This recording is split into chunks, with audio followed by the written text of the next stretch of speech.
ایک 17-18 سال کا لڑکا ایاز جھولا لیے حویلی میں داخل ہوتا ہے۔ امی کی کتابیں لے آیا، اب نانا کی الماری سے تعویذ بھی مل جائے تو سب ٹھیک ہو جائے گا۔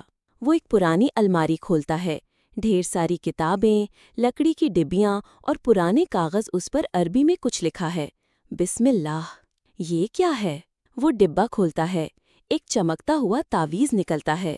جیسے ہی وہ اسے چھوتا ہے، کمرہ کانپتا ہے۔ الماری کے پیچھے ایک دیوار ہلکی درکتی ہے۔ دیوار کے پیچھے ایک پرانا دروازہ دکھائی دیتا ہے، اس پر ایک ہیرا جڑا ہے۔ جیسے ہی ایاز تعویذ کو آگے کرتا ہے، دروازہ خود بخود ہلتا ہے۔ چونکتے ہوئے، دروازہ؟ مگر یہ تو نقلی دیوار تھی۔ جیسے ہی وہ دروازہ کھولتا ہے، سرد ہوا کا جھونکا آتا ہے اور ایک رہسیمئی سی پھسپھساہٹ سنائی دیتی ہے۔ وہ جاگ چکا ہے۔ اچانک ایک آواز پیچھے سے، ایک بوڑھے آدمی کی، بابا یونس، اسے مت کھولو، وہ دروازہ نہیں، فتنہ ہے۔ ایاز ہڑبڑا کر، بابا یونس، آپ یہاں کیا کر رہے ہیں؟ بابا یونس گمبھیرتا سے، جس تعویذ کو تو نے چھوا وہ حضرت سلیمان کی وراثت کا حصہ ہے، اور وہ دروازہ آخری امتحان کا راستہ ہے۔ پرانا زمانہ، سلیمان علیہ السلام کی وراثت کے بارے میں ایک قصہ دکھتا ہے، جن، تعویذ اور بند دروازے۔ بابا یونس، جب حضرت سلیمان علیہ السلام کو جنوں پر حکومت ملی، انہوں نے 5 دروازوں سے انہیں قید کیا۔ ہر دروازہ نور اور حفاظت کی مہر سے بند تھا، مگر اگر کوئی نادان انہیں چھیڑے تو اندھکار پھر لوٹ آتا ہے۔ ایاز تعویذ کو بستر کے نیچے چھپاتا ہے۔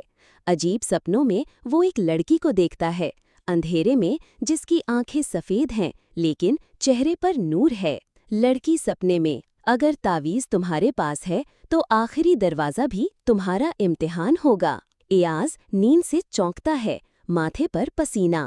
بابا یونس ایاز کو لے کر مولوی صاحب کے پاس جاتے ہیں۔ مولوی صاحب، یہ تعویذ تجھے کیوں ملا؟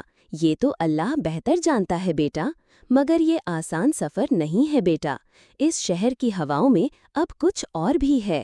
ایاز، کیا میں کسی مصیبت میں پھنس گیا ہوں؟ مولوی صاحب، نہیں، اب تو نور کی طرف چل پڑا ہے، مگر نور کے راستے ہمیشہ آسان نہیں ہوتے۔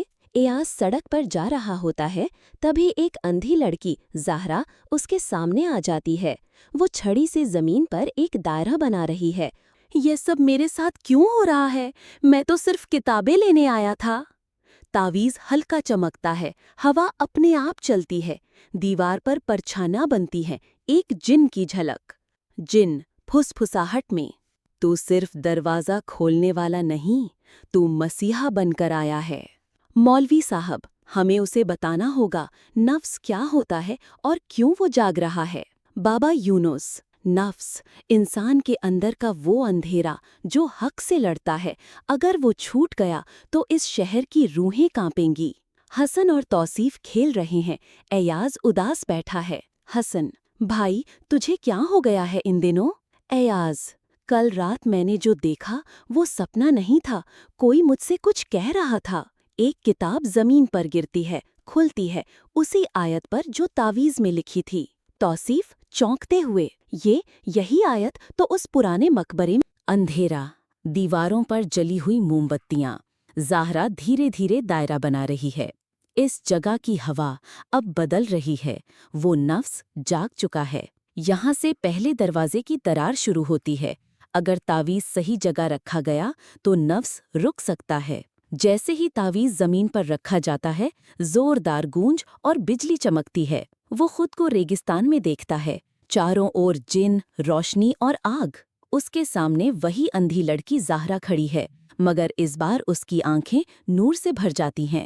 زہرا سور بدل کر رہسیہ پورن، ایاز، ہر انسان کے اندر 2 دروازے ہوتے ہیں، ایک نور کا، ایک نفس کا۔ تمہیں طے کرنا ہے کون سا کھولو گے۔ ایاز، ڈر اور حیرانی میں، اب یہ میرے اندر ہے، یہ تعویذ یا یہ امتحان؟ مولوی صاحب دھیرے سے، اگر نفس پوری طرح جاگ گیا تو یہ تعویذ اسے روک نہیں پائے گا، ہمیں دوسرے رہبر کی تلاش کرنی ہوگی۔ بابا یونس گمبھیر لہجے میں، وہ رہبر اس شہر میں نہیں، وہ اس ویران کھنڈہر میں ہے، جہاں ہزاروں سال سے انسانوں کا قدم نہیں پڑا۔